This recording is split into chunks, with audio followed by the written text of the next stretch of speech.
Baik, Assalamualaikum warahmatullahi wabarakatuh. Ketemu lagi sama saya Azharudin dalam pembelajaran informatika. Nah, sekarang yang akan kita bahas kali ini adalah tentang algoritma. Jadi kita akan bahas tentang definisi algoritma dan sedikit pengantar tentang algoritma. Selamat menyaksikan di video.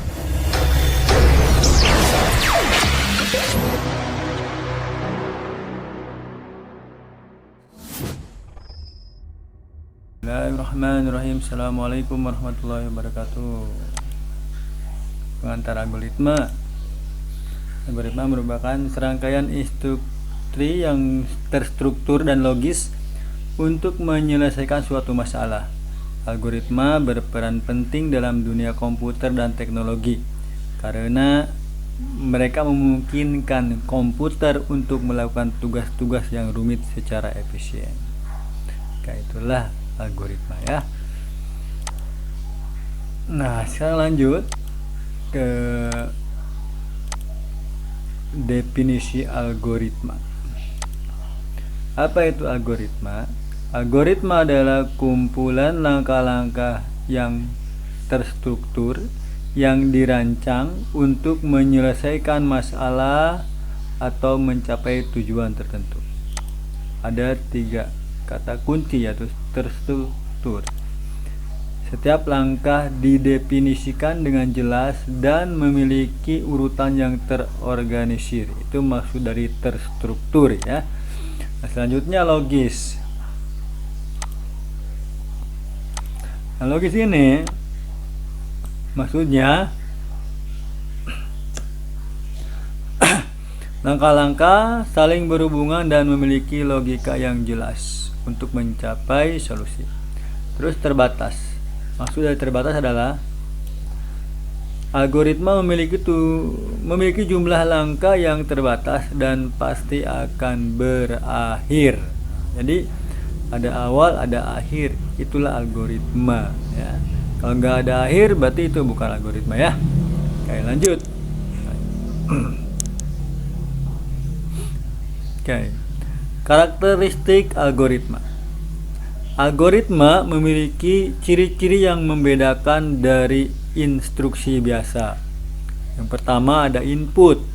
Maksudnya algoritma menerima data atau informasi sebagai input untuk diproses. Ya. Yang kedua adalah output. Algoritma menghasilkan hasil atau solusi setelah pemrosesan input. Setelah di input ada output. Yang ketiga adalah kejelasan. Maksudnya setiap langkah algoritma harus didefinisikan dengan jelas dan tidak ambigu, tidak multitafsir ya. Itu algoritma ya. Karakteristiknya yaitu input, output, dan kejelasan. Itulah karakteristik dari algoritma. Terus ada lagi efisien. Maksudnya apa? Algoritma harus dirancang agar dapat menyelesaikan masalah dengan cepat dan menggunakan sumber daya minimal. Ini maksud efisien ya.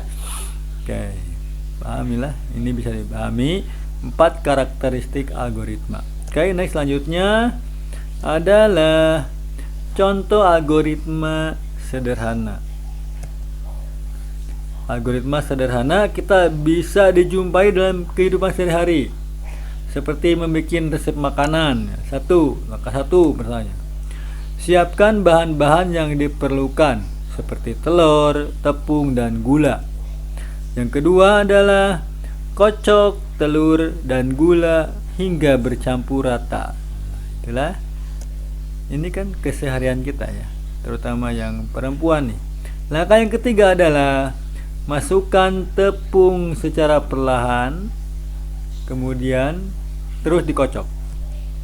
Keempat, panaskan wajan dan tuangkan adonan tipis-tipis ya. Dan yang kelima, balikan adonan setelah matang dan masak hingga kecoklatan. Nah, itulah ya.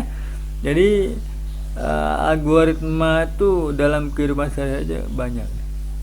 Ini resep makanan, atau kalian langkah-langkah menyeduh mie instan, langkah-langkah menyeduh kopi. Nah, itu sama. Kalau kita langkah-langkahkan, kita urutkan, itu merupakan sebuah algoritma ya. Oke, selanjutnya yaitu notasi algoritma. Apa saja sih notasi algoritma? Oke, sebelum itu, notasi algoritma digunakan untuk menuliskan langkah-langkah algoritma secara formal dan mudah dipahami. Ini secara formal dan mudah dipahami. Oke. Itu yang pertama ini nih. Pseudocode. Gimana ya bacanya? Ini maksudnya adalah notasi yang menyerupai bahasa pemrograman namun lebih sederhana dan mudah dibaca. Itu sama ya, notasi pemrograman. Oke, notasi yang kedua adalah diagram alir. Diagram alir. Diagram alir. Maksudnya gimana nih? Representasi visual algoritma menggunakan simbol-simbol khusus untuk menggambarkan aliran langkah-langkah. Ada simbol persegi, segitiga, tempe, dan lain sebagainya ya. Nanti kita dibahas untuk pertemuan selanjutnya. Oke, yang ketiga adalah bahasa pemrograman. Algoritma dapat ditulis langsung dalam bahasa pemrograman, dijalankan oleh komputer ya. Tulisan algoritma ada psikode, ada diagram alir, ada juga bahasa pemrograman. Itulah notasi algoritma. Oke, lanjut. Selanjutnya adalah urutan langkah-langkah algoritma. Urutan langkah-langkah algoritma sangat penting karena menentukan proses penyelesaian masalah. Pertama, input. Algoritma menerima data input sebagai awal proses. Yang kedua, pemrosesan. Langkah-langkah algoritma dijalankan secara berurutan untuk memproses input. Ketiga, output. Hasil pemrosesan dikeluarkan sebagai output. Inilah dari langkah-langkah atau urutan algoritma. Oke, selanjutnya algoritma pencarian. Maksudnya apa nih? Kita lihat. Algoritma pencarian digunakan untuk menemukan data tertentu dalam kumpulan data yang lebih besar. Oke, kata kuncinya adalah algoritma pencarian itu untuk menemukan data tertentu dalam kumpulan data yang besar. Oke. Misalnya ini ada metode, ada contoh. Misalnya metode pencariannya ada pencarian linear. Nih, pencarian linear contohnya gimana nih? Contohnya mencari data secara berurutan satu persatu. Linear satu persatu ya, nggak boleh di loncatan. Yang kedua adalah pencarian biner. Contohnya membagi data menjadi dua bagian dan mencari data di bagian yang tepat. Dari biner itu dua kayaknya. Oke, selanjutnya apa nih?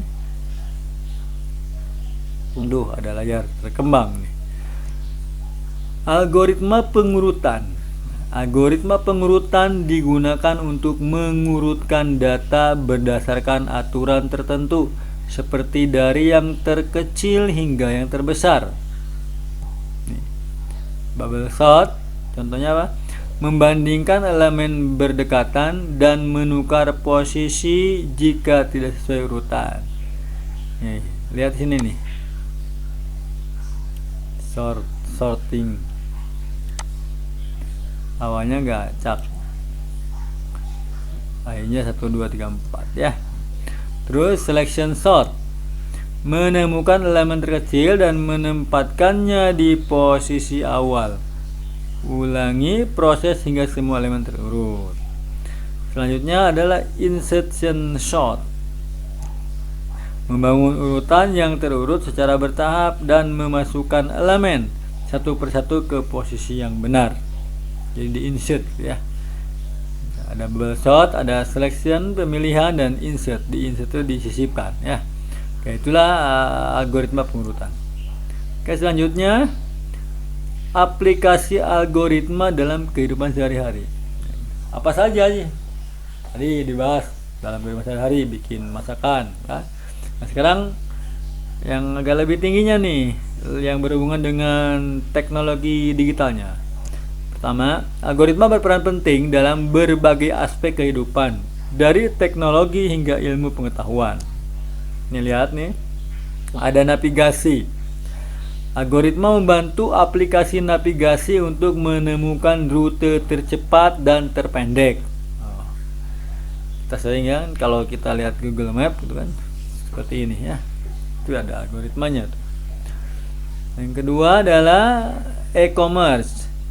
Algoritma merekomendasikan produk dan mempersonalisasi pengalaman belanja online. Ada tanya nih, sama ada algoritmanya. Ketika kita belanja, yang muncul dicari, yang muncul itu mulu itu. Itu karena algoritmanya ya. Sudah ada algoritmanya. Oke, yang ketiga adalah media sosial. Algoritma untuk mengurutkan konten yang ditampilkan di media sosial dan menampilkan informasi yang relevan. Jadi kalau kalian, kenapa sih konten saya nggak viral-viral? Nah, kenapa sih yang lain bisa viral sementara yang kita enggak? Itu karena ada algoritmanya ya. Oke, next kita lanjut. Nah ini nih, bagaimana kita bisa lebih paham algoritma, yaitu latihan dan evaluasi. Harus banyak latihan dan evaluasi. Pengetahuan tentang algoritma ditingkatkan melalui latihan dan evaluasi. Insya Allah bakal nambah. Bagaimana latihannya? Latihan soal, mengerjakan soal-soal latihan untuk mengasah pemahaman tentang konsep algoritma. Terus ada sedikit proyek-proyek kecil, misalkan merancang dan mengembangkan proyek sederhana yang melibatkan penerapan algoritma. Terus kita harus mengevaluasi, melakukan penelitian untuk mengukur penguasaan konsep algoritma. Itu ya. Jadi kalau kita ingin melihat dalam sesuatu termasuk algoritma, maka harus sering melakukan latihan dan evaluasi. Oke. Itu saja yang bisa disampaikan pada kesempatan ini. Sekian dan terima kasih atas perhatiannya. Wassalamualaikum warahmatullahi wabarakatuh.